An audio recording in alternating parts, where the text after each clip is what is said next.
Hai, Assalamualaikum. Perkenalkan, nama saya Mista Fadriani dari kelas A Pendidikan Akuntansi dengan NIM 210902050-2003. Kali ini saya akan menjelaskan tentang rancangan pengalaman belajar untuk memenuhi tugas UAS Perencanaan Pengajaran Bidang Studi Akuntansi.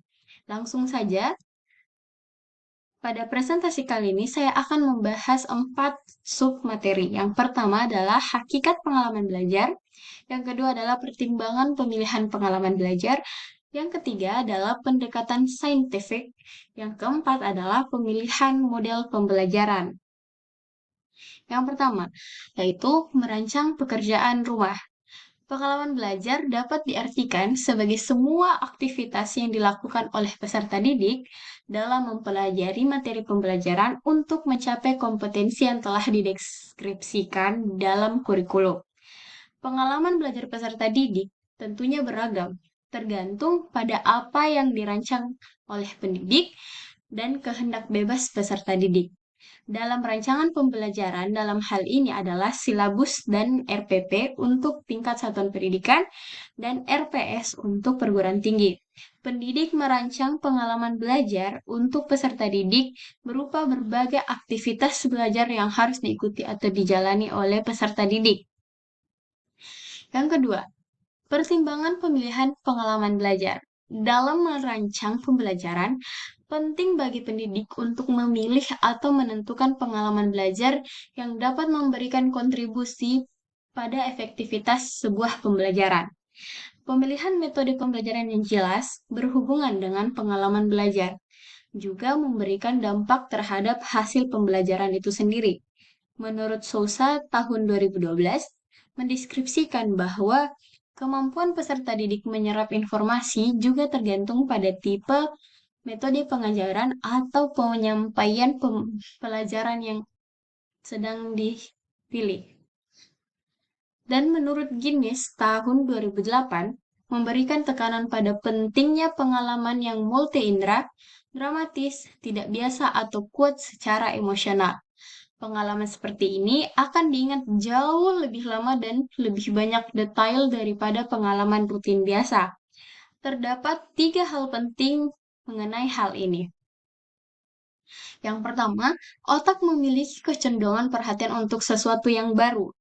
Otak jauh lebih tertarik pada yang baru daripada yang biasa. Yang kedua, kekuatan memori dan kemudahan dalam pengingatannya bergantung pada pemrosesan input awal. Ketika beberapa indera secara bersamaan terlibat di dalamnya, pesan diterima melalui beberapa kanal yang berbeda dan mempunyai kemungkinan lebih besar untuk tetap menonjol. Dan yang ketiga adalah pendekatan saintifik.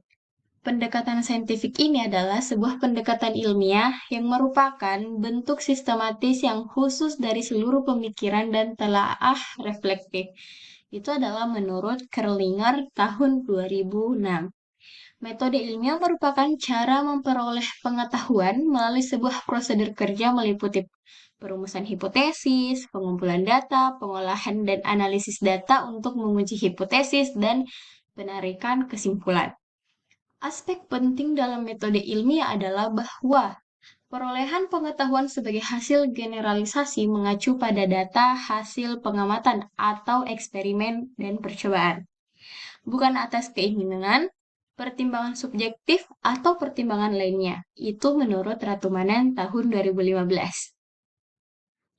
Selanjutnya, untuk pemilihan model pembelajaran. Dalam memilih model pembelajaran, penting diperhatikan definisinya dengan karakteristik pembelajaran dalam kurikulum yang digunakan. Dalam penerapan kurikulum 2013 misalnya, pembelajaran berbasis pada aktivitas peserta didik. Untuk setiap kompetensi dasar, kita dapat mengidentifikasi beberapa model pembelajaran yang relevan dan dapat digunakan. Selanjutnya, pendidik dapat memilih salah satu model yang dianggap saling dan paling dapat diterapkan. Ini setelah mempertimbangkan ketersediaan sumber belajar dan pendukung lainnya, dan juga memberikan hasil optimal.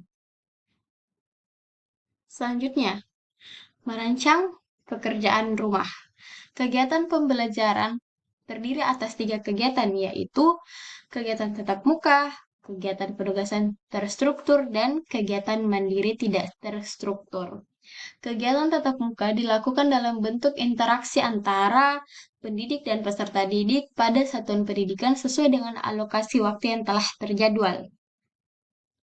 Kegiatan penugasan terstruktur dan kegiatan mandiri tidak terstruktur merupakan kegiatan penugasan yang tidak dicantumkan dalam jadwal pembelajaran, tetapi dirancang oleh guru dalam silabus dan rencana pelaksanaan pembelajaran atau RPP.